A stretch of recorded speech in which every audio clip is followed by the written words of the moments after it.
Miguel tá chegando, vamos ver se agora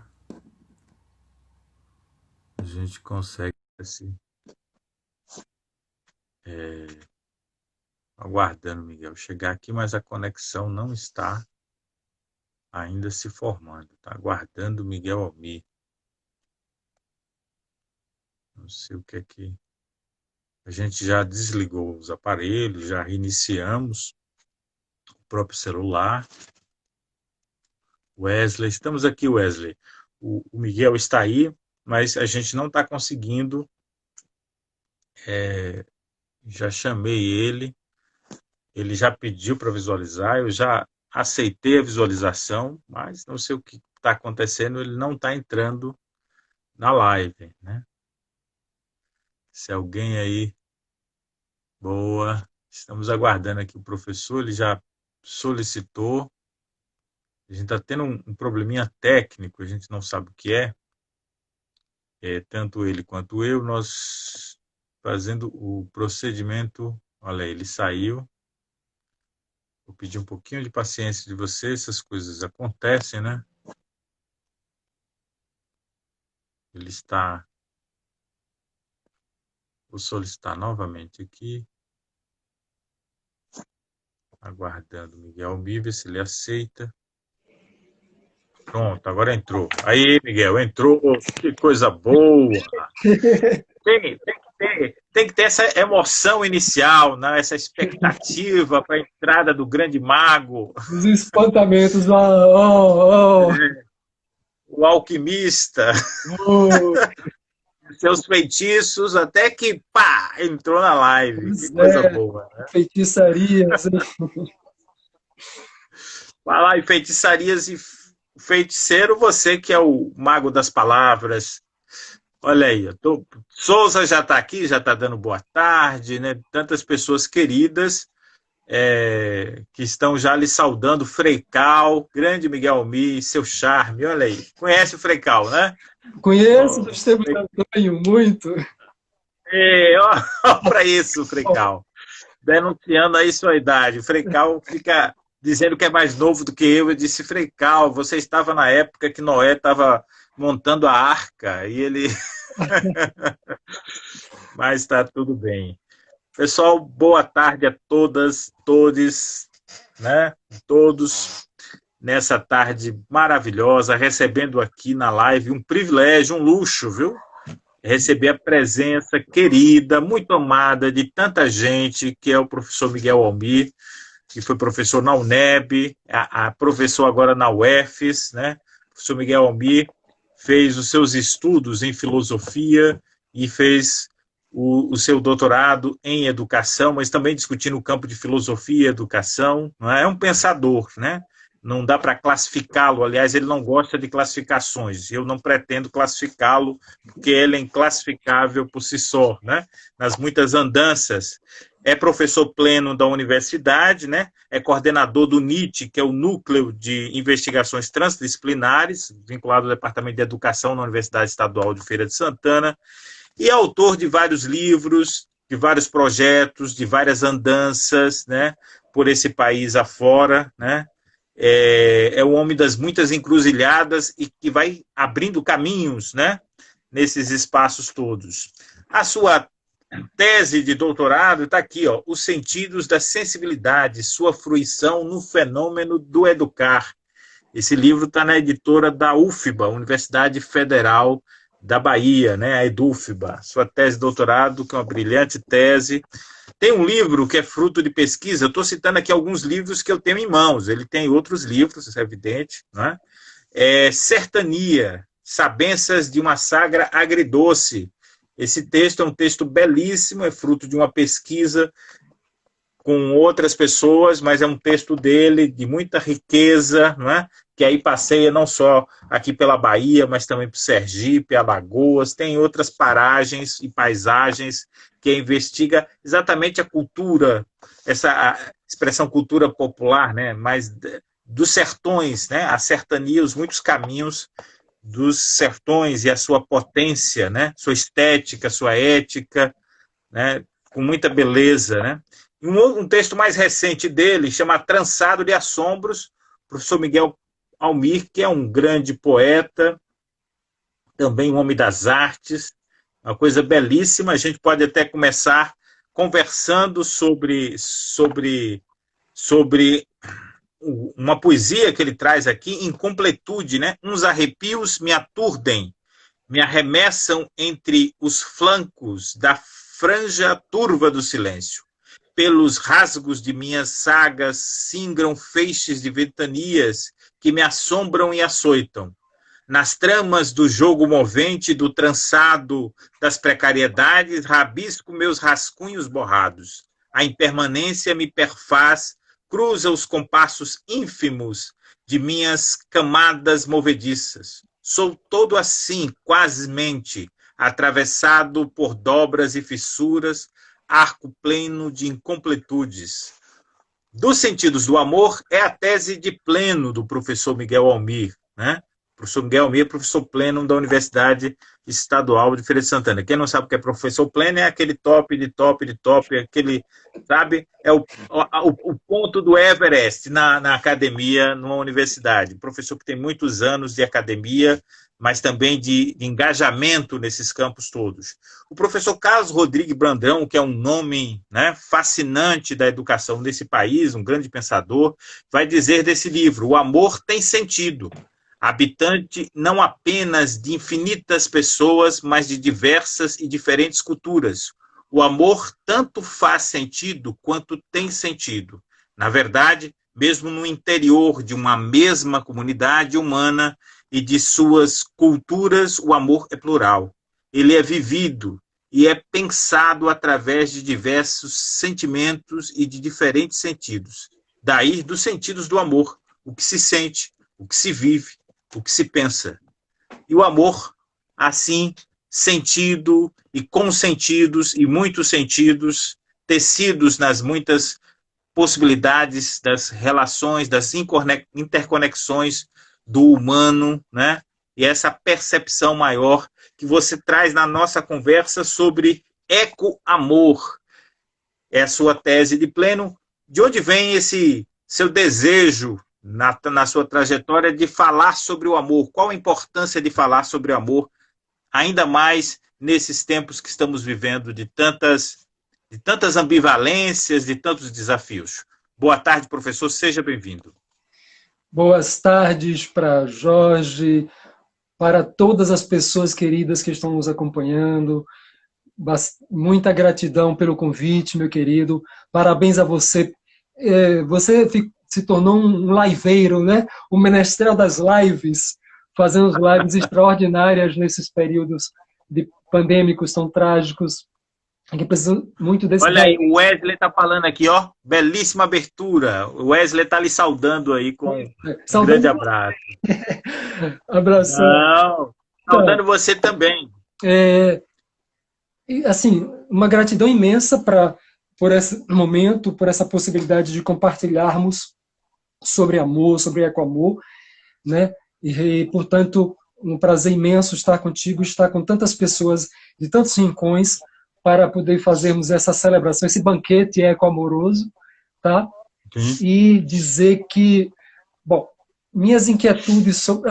outra coisa importante, essa história de pleno, é como eu coloco nos meus textos, pleno de incompletudes, porque essa palavra pleno traz um tom muito arrogante, e nós, como você leu o poema, nós somos incompletos, isso é ótimo, nós somos frágeis, nós somos quasemente, né? Então, um pleno de incompletudes, de buscas e itinerâncias permanentes. Portanto, por que as minhas inquietudes sobre o amor? O amor é um dos temas, talvez o tema mais complexo, mais paradoxal, mais desafiador que temos em nossa vida. Como eu falo no livro, a palavra amor, o tema amor, ela é indizível, né? Ele não se cabe na superfície e na objetividade das palavras. Ele transcende, ele transborda, ele desborda os limites das palavras. A gente apenas pelas palavras pode tentar se aproximar das intensidades do amor, do eco-amor, né? Então, balbuciando um pouco sobre isso, com os limites das palavras, o amor é de uma profundidade, de uma amplitude, de uma vastidão incomensurável, indizível, inefável, né? A gente pode, como eu falei, tentar se aproximar, tentar dizer algumas coisas sobre os sentidos mais vastos e fundos do amor, que traduz essa fonte primordial, essa energia, essa fonte de energia vital, que traduz essa força motriz e nutriz que nos nutre, que nos irradia, que nos alumia e que nos inspira para buscar sentidos para a vida. Portanto, o amor como cuidado, como cura, como experiência do imponderável, né, mais profundamente espiritual, que atravessa o nosso imanente e nosso transcendente. Então, é essa potência extraordinária, esse fulcro, essa fonte seminal de seme, de energia, de vitalidade, de inspiração para o nosso existir. Apenas essas palavras para tentar falar inicialmente um pouco dessa imensidão que é o amor, os sentidos do amor. Portanto, nós temos múltiplos sentidos e múltiplos significados do amor.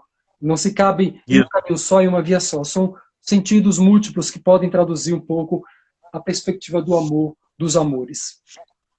Está aqui conosco também um grande poeta, o professor Walter Passos, de Salvador. Está presente também nosso querido Souza, está aqui presente, manda um abraço, né?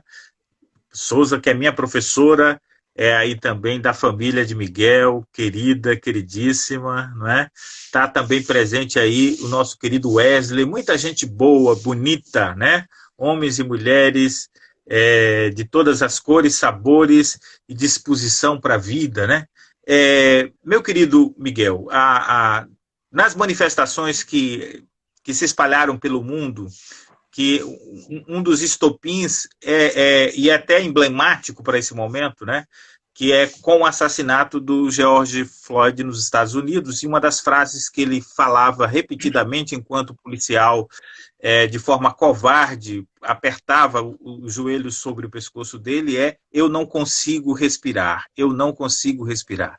Aliás, essa frase, eu não consigo respirar, né, mostra como também esse mundo, além do racismo que nós temos na sociedade, que é estruturante, que é estrutural, que é asfixiante, nós temos também um modo de civilização. O Papa chama atenção para isso naquela Laudato Si, né? Esse modelo de civilização, de sociedade, do materialismo, do consumo, desse capitalismo perverso, predatório, desse modelo de sociedade e de civilização que o mundo ocidental, mas não só o mundo ocidental, por extensão, outras paragens do mundo têm lógicas, até porque essa lógica se mundializou, né? Tem sido asfixiante para muita gente, para muitas populações, afetando sensivelmente o meio ambiente, né? Há uma crise ecológica profunda. Isso a pandemia é fruto desses processos. A pandemia não acontece à revelia, né? E, enfim, nós estamos diante de um momento, de uma crise muito mais profunda, que não é só uma ventania que passou por aqui, desarrumou o nosso lugar, mas está em risco também as bases mais profundas dessa sociedade, que está ruída, né? Está carcomida, está se derretendo, enfim. Como lidar, como o amor pode nos ajudar a ser uma resposta nesse cenário de tantas ameaças, destruição à vida de tanta gente, né? E de todas as espécies também. Então, nós estamos dentro de um momento culminante, né? E, assim, muito trágico, mas também muito, como todos os momentos crísicos, todas as crises apontam para possibilidades de mudanças profundas. Como dizia a Heidegger, é na crise que o pensamento se agiganta. Então, é um momento muito crísico, muito trágico, muito dramático, mas também muito potencialmente seminal. Potencializa mudanças e transformações se soubermos fazer e canalizar bem essa travessia. Bom, enfim, como você começou a falar aí, predomina em nosso processo civilizatório modelos extremamente predatórios. Os modelos instituídos em nossa sociedade, em toda a humanidade, Ocidente e Oriente, predominantemente são modelos predatórios. Nós temos exceções e experiências extraordinárias que fazem diferença, mas hegemonicamente os modelos que prevalecem são modelos predatórios, fundamentados na lógica do ter, na lógica do consumo, na lógica da competição. E essa pandemia, isso aponta inclusive pesquisadores de diversas áreas do conhecimento, pesquisas bastante consistentes, que esta pandemia é sobretudo um sintoma bastante patente, bastante rasgante, bastante anunciador, né, que traduz essas chagas, essas feridas de uma sociedade adoecida, de uma sociedade que está se autodestruindo, de uma sociedade movida por modelos predatórios que destrói todo o ecossistema, portanto, destruindo seres humanos e todos os seres vivos que também constituem esse ecossistema juntamente conosco. Então, o que ocorre? Uma das lições, das ponderações que podemos fazer é que esta pandemia nos convoca visceralmente, estruturalmente, corpo e espírito, o pensamento, a inteligência e a sensibilidade humana para compreender a tragicidade, o estado de barbaridade, eu chamo de barbárie civilizoide que nós estamos vivendo. E como eu digo num texto que eu fiz, ou assumimos a nossa coexistência ou sumimos. Portanto, esse momento tão trágico que essa pandemia nos faz perceber e compreender melhor, é um momento de um convite para que o espírito humano compreenda.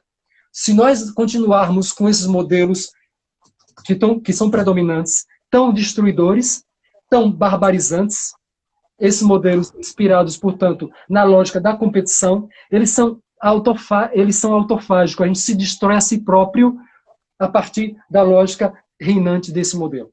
Então, convida-nos esse momento trágico e crítico a compreender as consequências tão infernais, tão destrutivas desses paradigmas, para que a gente possa, daí, envidar esforços, se empenhar na busca de novas formas de estar no mundo, de novas formas de ser no mundo. E, sobretudo, um dos horizontes que se apresenta é que todos nós, seres viventes desse planeta, humanos e não humanos, somos complementares e interdependentes. Isso diz o pensamento ecológico desde a década de 60, mas até hoje nós não escutamos de uma maneira mais ampla e vasta. E aí parece que foi necessário surgir essa pandemia tão trágica para a gente começar, até biológica, física e quimicamente, além de espiritual, emocional, culturalmente, etc., etc., começar a compreender como a gente cuida dessa coexistência solidária, dessa complementaridade estruturante entre todos nós, árvores, pássaros, animais, vegetais, minerais, todos precisamos cuidar uns dos outros. Se nós não cuidamos, nós nos destruímos a todos. Quanto mais, obviamente, isso é muito dito pelo pensamento ecológico, a gente destrói a natureza de fora, mas a gente destrói a natureza de dentro. Então, este momento de esgarçamento de contradições, de conflitos, nos convoca a rever, repensar, redimensionar, a compreender outras formas de estar no mundo, formas que nos ajudem a respeitar a diversidade cultural, a diversidade étnica, a diversidade ecológica, a diversidade biológica, ou senão, o nosso destino cada vez mais fica patente, será a autodestruição, será a autoextinção da espécie humana do planeta Terra.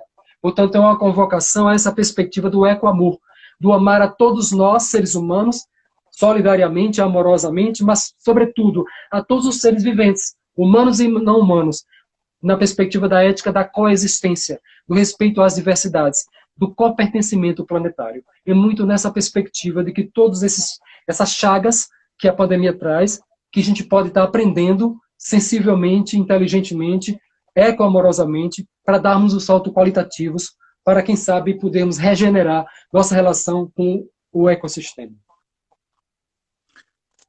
Quem está nos assistindo dá para perceber aí a voz poética e profética do nosso querido Miguel. Sempre gosto dessa verve dele de muito tempo. Aliás, só fazer um registro aqui, eu e Miguel somos conterrâneos, somos de Valente, né? De Valente, essa valentia, essa poesia caminham juntos, né? Essa valentania. Essa valentania, exatamente, né?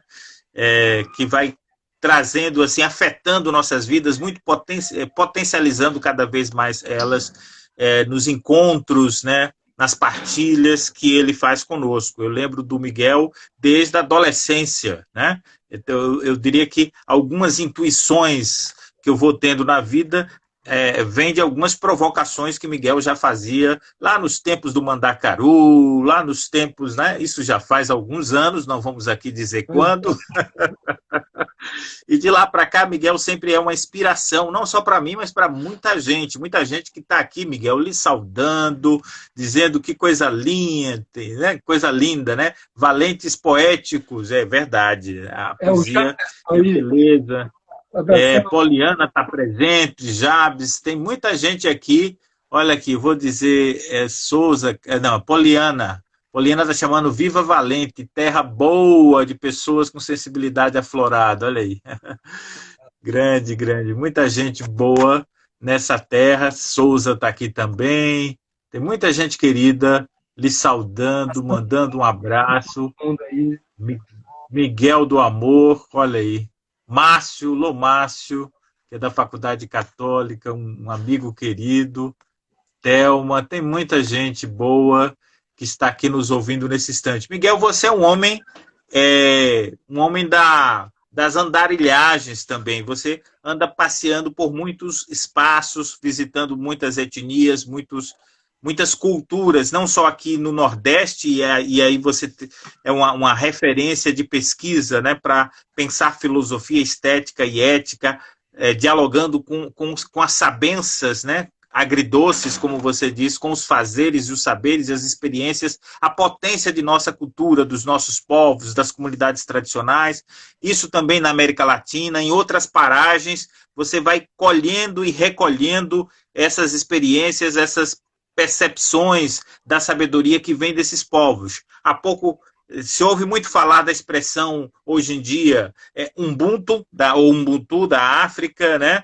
Como a expressão Pachamama aqui da América Latina, nos atiçando para olhar para a profundidade, né? Para lembrar Rudolf Kusch naquele texto, América Profunda, né? A profundidade que existe na sabedoria dessas civilizações e desses povos, que no processo de colonização foram atacados de forma virulenta e genocida pela colonização europeia, né? Que até hoje ainda ataca a lógica, né, desse capitalismo e dessa modernidade, ainda ataca esses povos e essas tradições e lhe nega os seus saberes, né, a sua ciência, o seu conhecimento, os seus modos de pensar. Como é que você, que caminha por esses espaços, por essa interculturalidade, você enxerga neles aí intuições profundas também de amorosidade, de eco-amorosidade, para nos ensinar nesses momentos em que estamos perdidos, né? Estamos perdidos, sem discernimento, porque insistimos ainda num modelo, numa forma de viver muito complicada. Então, tua provocação aponta para muitas vertentes dialógicas, dialogais, né? Por exemplo, nós temos predominantemente em nossa sociedade, sobretudo nos ambientes institucionais e acadêmicos, a predominância do saber e o descuido com a sabedoria. Então, o saber, ele diz respeito ao campo mais científico, técnico, operacional, funcional, institucional. O saber está mais vinculado ao modus operandi da vida cotidiana, que ele é imprescindível. Porém, o ser humano não é apenas matéria, não é apenas lógica, não é apenas ciência, não é apenas operacionalidade, não é apenas trabalho. O ser humano é matéria e espírito, é imanente e é transcendente. Portanto, além de produzir saberes, o ser humano produz sabedoria, porque ele atinge as dimensões espirituais, as dimensões intuitivas e sensíveis, as dimensões poéticas, as dimensões estéticas da vida humana.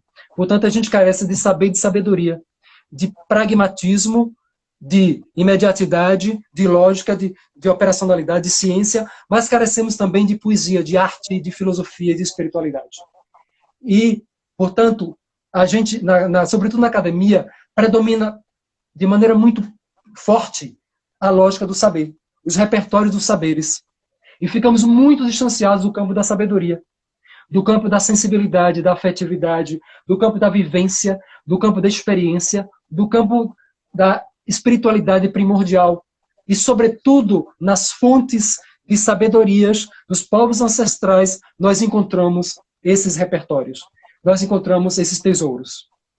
Os povos ameríndios, os indígenas da América Latina, do Brasil, os povos asiáticos e os povos africanos. Então, essas ancestralidades todas são fontes profundamente ricas de sabedorias que, além de nos potencializar o aprendizado do saber, nos conduz, sobretudo, ao aprendizado do sentir, do ser, o aprendizado da sabedoria.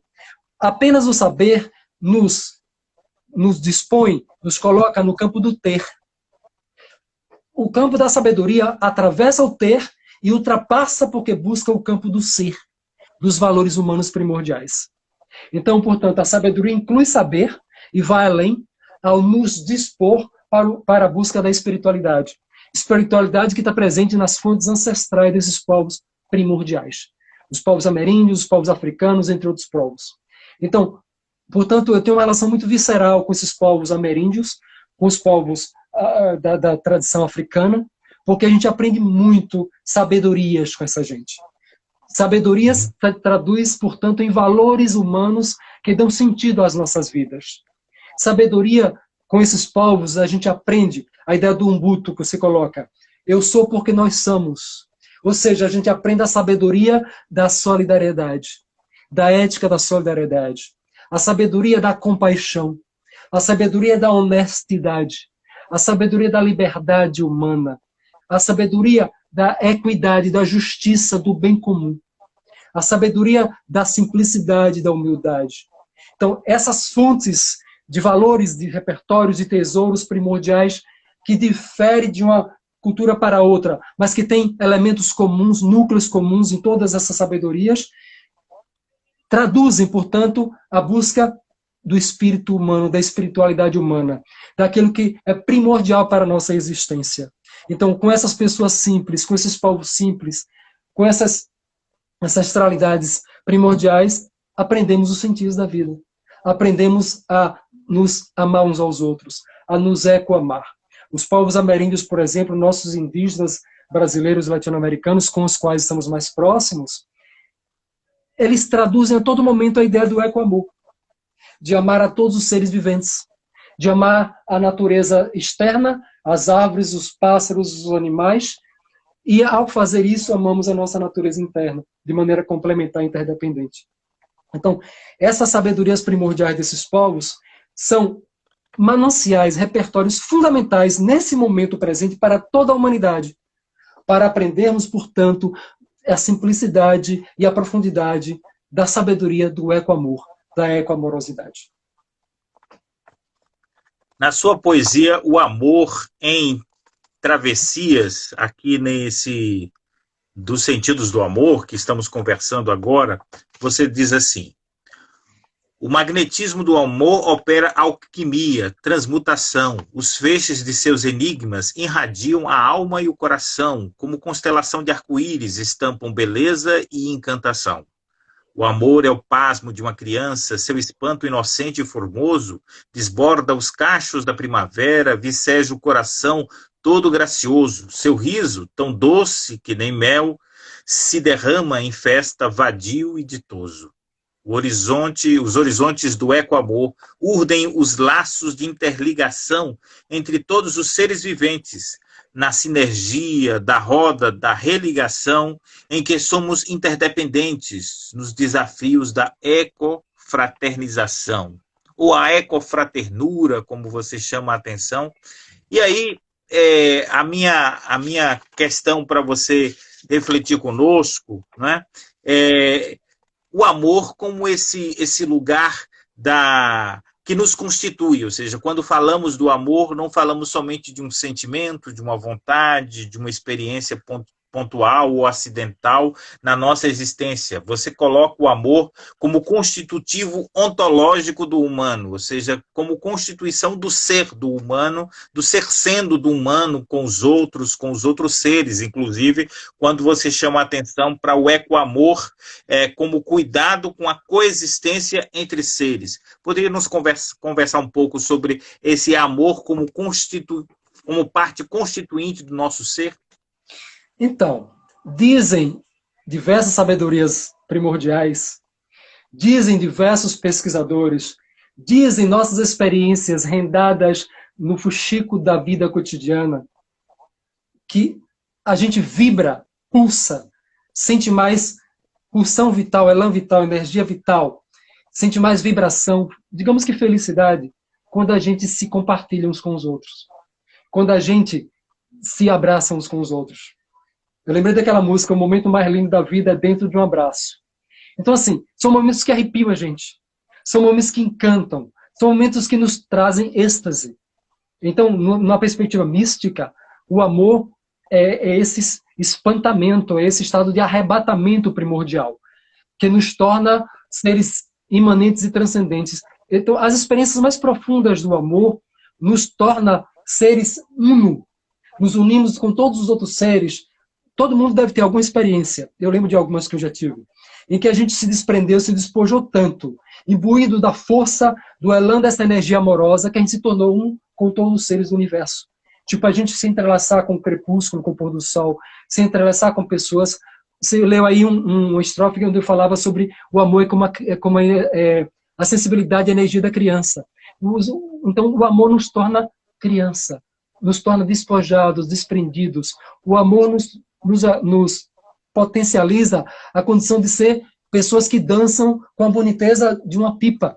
Então, o amor é muito singelo, é muito simples, é muito travesso, é muito essa energia da criança.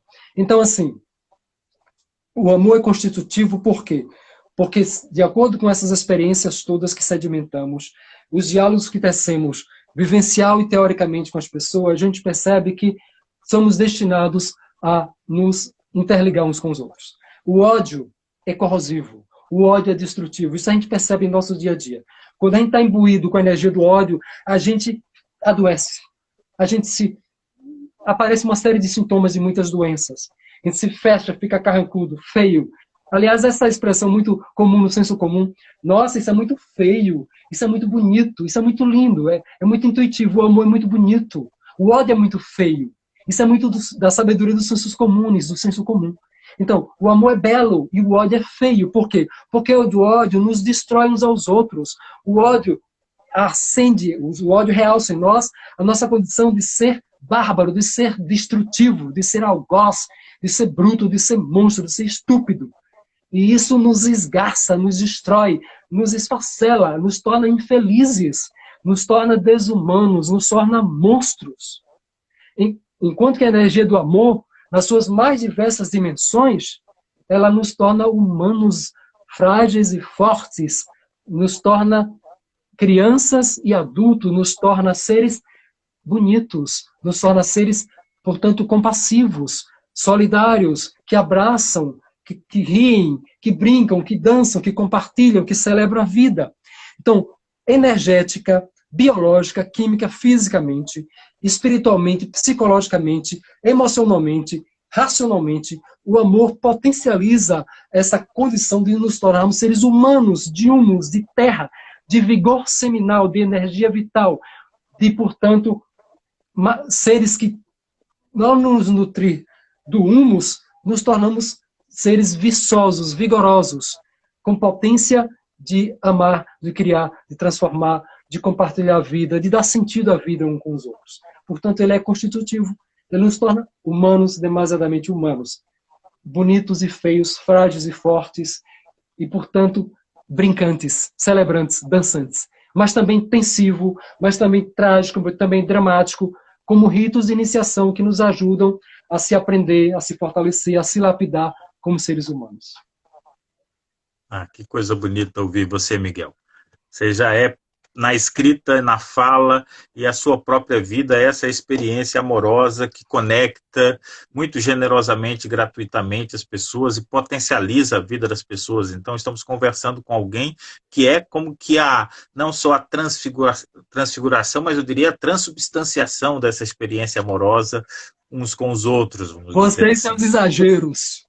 Ah, olha só. Quem está aqui sabe que eu não estou puxando o saco, que eu estou dando só um depoimento e testemunha. Sim. Vem você. Miguel, Já ouvi falar muito, quando se fala da experiência de amor, né? Por exemplo, eu estou lembrando aqui de um livro de Martin Luther King que se chama Força para Amar, que é um clássico, né? O Luther King também se inspira em Mahatma Gandhi, com a questão da não violência. A gente fala de educar para uma cultura da paz, da não violência, né? Que não significa aí um modo de não enfrentar as questões da esfera pública, né, do debate público e político. Às vezes as pessoas confundem a amorosidade como se fosse uma passividade, como se fosse uma subalternidade, uma paralisia diante do debate da esfera pública. Outros utilizam, não, o amor faz revolução, né, ou a revolução do amor. E aí você coloca ainda mais essa expressão ecoamorosidade para ampliar ainda esses sentidos do amor, para lembrar aqui Francisco de Assis, né? O Papa Francisco toma o nome dele, não é à toa, né? A oração às criaturas. Nós vivemos num momento assim em que muitas espécies estão em extinção, inclusive a nossa, né? Está também, como você disse, se a gente não se conectar, a gente vai sumir também.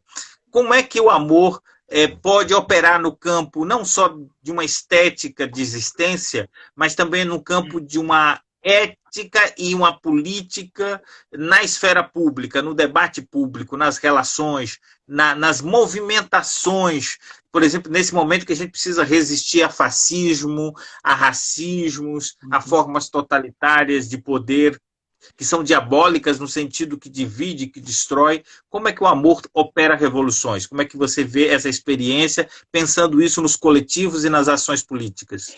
Ótimo que você traz essa questão. É uma questão que eu gosto muito de futucar. Eu gosto muito de partir de uma referência primordial que todo mundo conhece de maneira geral, que é de Jesus Cristo. Ele diz assim, de maneira lapidar: sede pacífico como pombas, vírgula, depende da tradução, obviamente. Porém, prudente como cobras. Premissa é de uma sapiência incomensurável, que muitos cristãos não se dão conta. De uma profundidade hermenêutica que tem essa expressão. Então, o amor ele é extremamente transgressivo, é extremamente revolucionário. O amor é extremamente irreverente. O amor pressupõe muita coragem. Como diz Guimarães Rosa, o amor é coragens. O amor, covardia não combina com o amor. O amor pressupõe muita coragem para os desafios das intempéries do suceder da vida. E diante de tanta brutalidade, de tanta estupidez e tanto nazifascismo, politicamente e em outros campos, o amor se constitui num desafio extremamente irreverente. Aliás, você traz, Luther King, os grandes sábios, os grandes luminares da humanidade. Mandela, Luther King, Jesus Cristo, Papa Francisco, Madre Teresa de Calcutá, enfim, tantos outros. Chico Mendes, poderíamos dizer tantas pessoas aqui, que são símbolos míticos que nos inspiram. Todos eles amaram profundamente porque ousaram profundamente. Porque foram irreverentes com muita coragem, com muita audácia.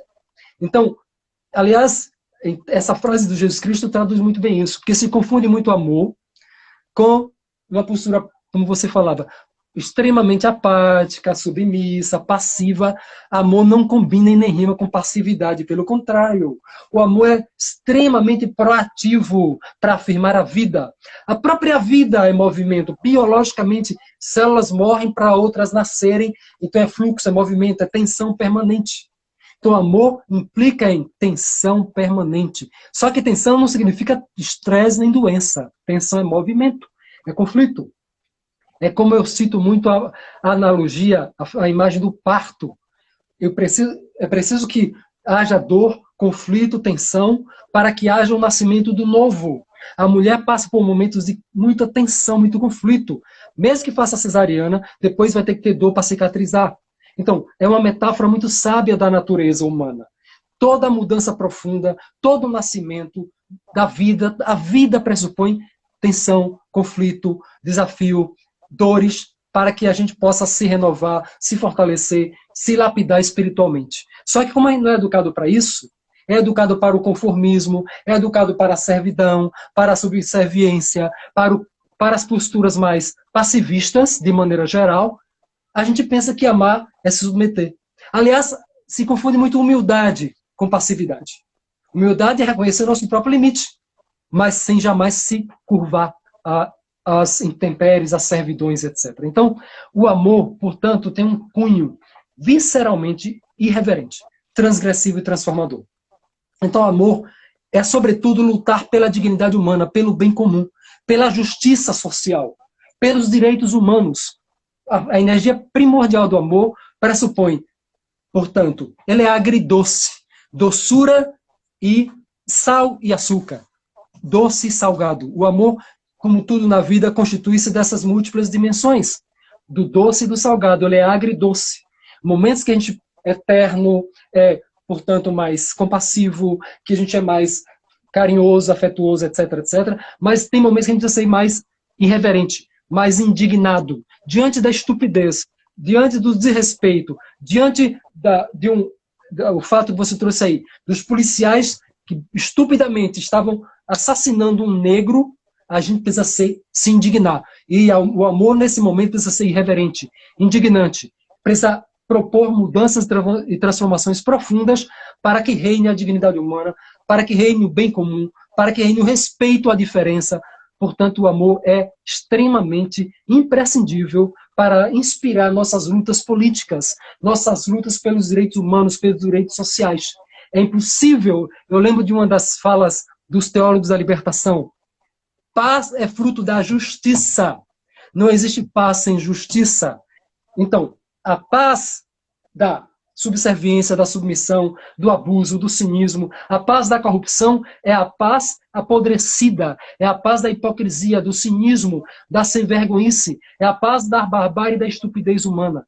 A paz implica em justiça, direitos sociais, equidade e dignidade humana. Senão é uma paz falsa, mentirosa, enganosa, portanto uma paz extremamente suspeitosa e inconsequente e impertinente.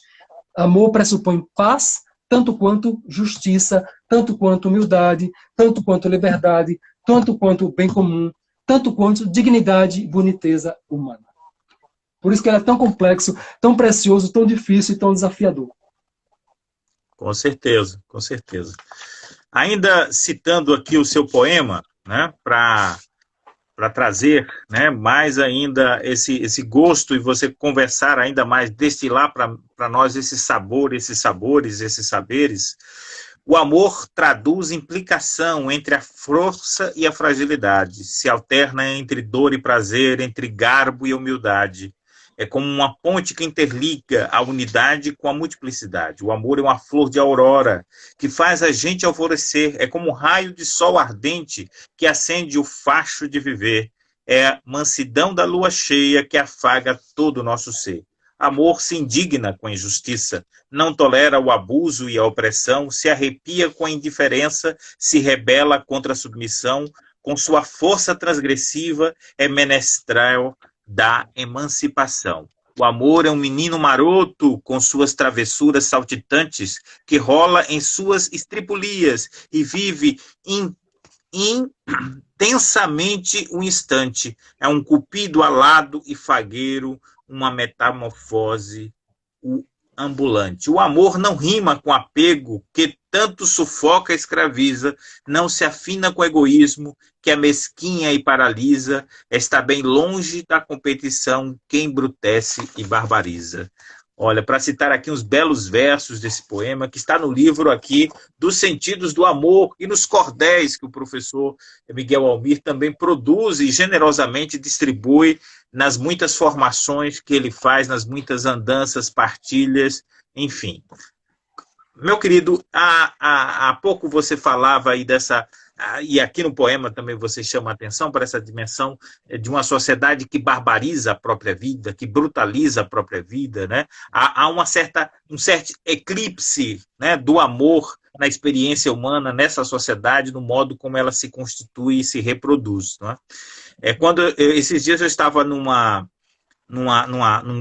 debate com povos indígenas, né? Tinha gente que que coordena organizações sobre lutas dos indígenas, e também lideranças indígenas falando, né, especialmente no sul da Bahia, mostrando as condições precárias, o absoluto abandono das políticas públicas e as políticas de morte, a necropolítica, genocida. Né? Quando a gente vai para as populações negras nesse país, historicamente, o genocídio, né, o extermínio, a morte é constante desde sempre, desde o sequestro da África para cá, desde as políticas de um Estado que produz morte o tempo todo, né? Escolhe aqueles que devem viver e aqueles que devem morrer. Nesse cenário de muita morte, onde jazem, né, um tempo tenebroso cada vez maior, essas populações ficam muito mais vulneráveis, para lembrar também as populações LGBTs, populações de ciganos, enfim, nós temos um cenário, os migrantes do mundo inteiro. O Achille Mbembe escreve um livro sobre política da inimizade, né? E mostra como essa democracia liberal no mundo moderno ocidental é uma grande farsa, porque ela escolhe quem são mais iguais do que quem, né? Ou seja, todos são iguais, mas alguns são mais iguais do que os outros, né? Então se seleciona isso. Como é que o amor e a amizade pode ser uma resposta para nós nesses tempos de indiferença, de brutalidade, de violência no cotidiano? Gostaria que você conversasse um pouco sobre o tema da amizade, né? Porque é tão importante ligar as pessoas, mas isso no campo da política também. Quando a gente fala política, nesse sentido grande, maior da palavra, né? Que conecta as pessoas dentro de um projeto de um mundo melhor, um mundo diferente, um mundo mais justo, um mundo que abrigue, que seja a casa comum de todos e que abrigue a todos.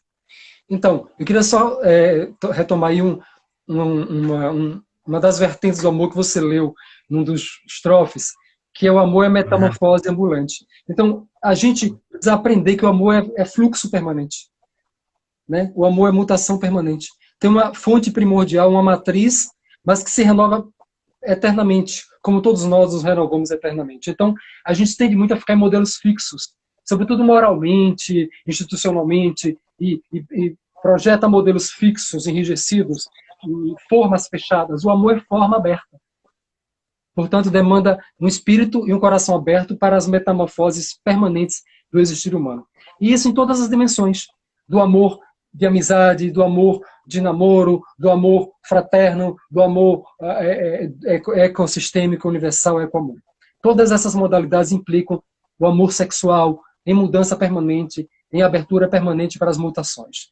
Uma das nossas maiores dificuldades é exatamente essas nossas formas fechadas que nos impedem de acompanhar o fluxo da vida, e daí a gente adoece muito por causa disso. Então a gente precisa romper com essas formas fechadas para se abrir para os fluxos rítmicos da vida e nos renovando permanentemente. O amor é uma das fontes que nos potencializa essas metamorfoses permanentes. Então, diante desses contextos em que predomina o ódio, aliás, o ódio em nosso país, sobretudo agora, é o grande referencial, o grande repertório, né? A apologia ao discurso defensor do ódio é reinante, infelizmente. Né? E temos visto aí as consequências do ódio. O ódio, como eu já falei, ele é sempre destrutivo. Ele exclui, ele esmaga, ele pisa, ele portanto, tem um caráter de destrutividade extremamente letal. Enquanto que o amor constrói, o amor compartilha, o amor potencializa laços, vínculos de solidariedade, de amizade, etc, etc. Então, enquanto a gente estiver sendo imbuído pelas políticas do ódio, pela necropolítica, que é a política da morte, que privilegia, como você falou, as minorias em detrimento dos interesses das grandes maiorias que não são minorias. LGBTs, negros, mulheres não são minorias, são maiorias. Mas, enfim, os limites do discurso. Né? Então, essas políticas de ódio, políticas de morte, elas são, portanto, obviamente, como a gente todo dia está percebendo, nefastas, doentias, medonhas, tenebrosas. Isso nega a vida, isso é explicitamente destruidor da vida humana. E das vidas todas, não só a vida humana. Então, o amor, como essa pulsão, essa energia, essa fonte inspiradora, na perspectiva do sentimento e do pensamento, dos valores, do cuidado com os valores humanos primordiais, nos estimula essas lutas, esses movimentos. É uma fonte inspiradora, é uma energia inspiradora, é uma potência, é um símbolo inspirador para todos esses movimentos sociais, políticos, econômicos, culturais, artísticos, de tantos movimentos que existem na sociedade, que nos estimula, portanto, a esses encontros entre diferentes. Então, é como se fosse um símbolo mítico, através de vários... O Sem Terra tem seu símbolo mítico, que traduz a sua força, sua energia amorosa, assim como os movimentos LGBTs, assim como os movimentos das mulheres, assim como os movimentos dos camponeses mais diversos. Todo movimento social tem seu símbolo mítico, que é movido pela fé e pela energia amorosa, que pressupõe o compartilhamento solidário, que pressupõe a solidariedade, a compaixão, para, imbuído dessa força da energia amorosa, termos condições de lutar juntos por nossos direitos, por nossas emancipações, por nossas liberdades, por nossa dignidade, pelos valores que dignificam a vida humana. Portanto, neste momento que estamos vivendo agora, é primordial, além da perspectiva do amor, compreendermos essa dimensão, essa sabedoria do eco-amor, essa experiência do eco-amor. Perceber que, portanto, todos, quanto mais, pegando aí a ideia da pandemia, o coronavírus, o novo coronavírus, a Covid-19, cada vez fica mais evidenciado por grandes pesquisadores das áreas, que quanto mais destrói-se as florestas, e a Amazônia é a floresta mais importante do planeta Terra, e todos nós sabemos o quanto está sendo devastada violenta e estupidamente, sobretudo nos últimos meses. Quanto mais destruímos as florestas, mais os vírus que já fazem parte da vida nativa, né, da floresta, do habitat da floresta natural, os vírus vão se esparmando entre os seres humanos e vão contaminando as vidas humanas, os animais e os seres humanos, e provocando pandemias cada vez mais perigosas. Todo mundo deve estar sabendo que cada vez mais os pesquisadores estão dizendo que poderão acontecer epidemias muito mais perigosas do que essa do Covid-19, se nós não tomarmos medidas urgentes de respeito e de cuidado com as florestas, com o ecossistema. Então nós estamos num momento culminante. Ou a gente começa, a partir dessa energia da solidariedade, do amor solidário, do amor ecossistêmico, do ecoamor, ou a gente começa a se cuidar e a cuidar de proteger a natureza, proteger o ecossistema, proteger as florestas, proteger todos os habitats ecossistêmicos, ecológicos, ou a gente está cada vez mais cavando nossas próprias sepulturas. Ou seja, é iminente, é imprescindível que aprendamos com todos esses momentos trágicos, com tanta morte que está que está acontecendo, com tanta devastação de vidas humanas e que implica em devastação de outras tantas vidas, ou a gente aprende a se cuidar uns aos outros, a se entrecuidar, a se compartilhar uns com os outros, a compreender que somos interdependentes e complementares, ou nossa destinação cada vez mais fica patente, fica claro, fica evidente, será ao nos autodestruirmos e nos excluirmos mesmo, exilarmos o planeta Terra. Ou a gente se cuida, ou a gente se destrói. Não tem outra perspectiva. Ou a gente se assume juntos, ou a gente vai sumir juntos. E é essa ideia do ecoamor, essa ideia da ecoamorosidade, de perceber que a gente é complementar, interdependente e copertencente a esse planeta, que é primordial para a gente se aprender a se cuidar uns aos outros, a se entrecuidar uns com os outros. Isso. Dialogando um pouco com o pessoal que está aparecendo aqui, né? O Denilson está falando maravilhoso. Meu amado e querido da itinerância da vida, Miguel Almir, que bom te ouvir, né? Cleide, então, tem gente aqui escrevendo, Poliana, é a compreensão da coexistência mesmo, existimos com o outro, com a natureza, com a terra, aí uma pedagogia da terra, né? Uma pedagogia do ecoamor, né? A gente pode pensar nisso, né? Como fazer uma educação para o amor ou para a ecoamorosidade, né?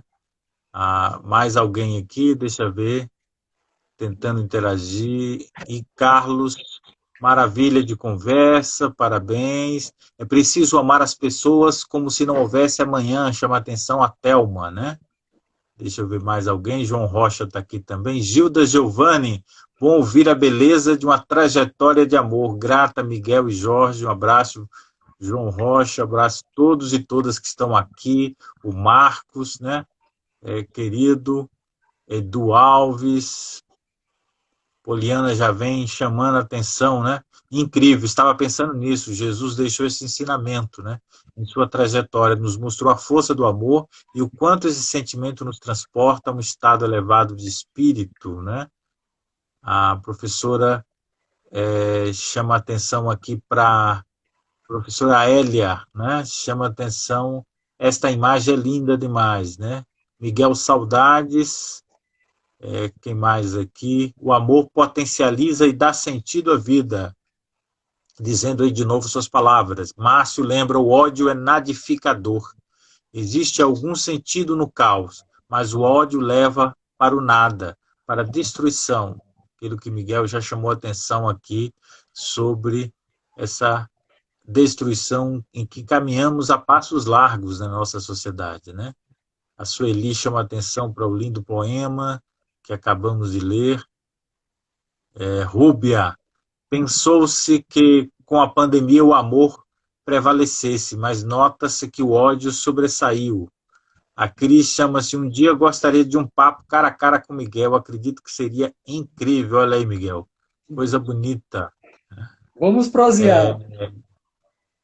Exato, João chama atenção para a insistência dele na força da educação, de formar as pessoas.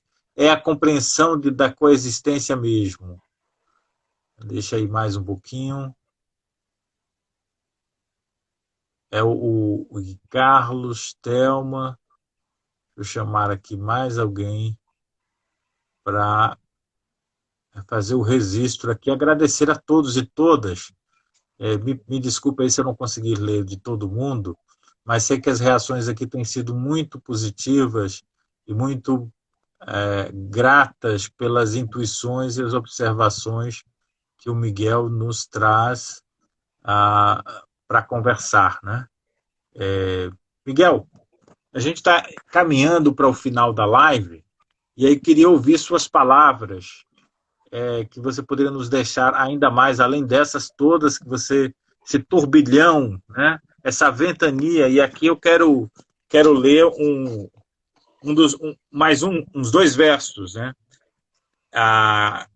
Chamando atenção sobre o amor. O amor é barulhento, é barulho de ventania, e também silêncio crepuscular, é como estampa viva de fuxico, qual cantiga doce de sabiar. Como a majestade do arco-íris é terneza de cantiga de ninar. Amar o mais parecido é fácil. Difícil é amar o mais diferente. É o desafio do amor mais vasto. Abrir os braços a toda a gente. Somos a mesma raça humana, mesmo coração que pulsa e sente. Não basta falar de amor. É mais fácil fazer sermão.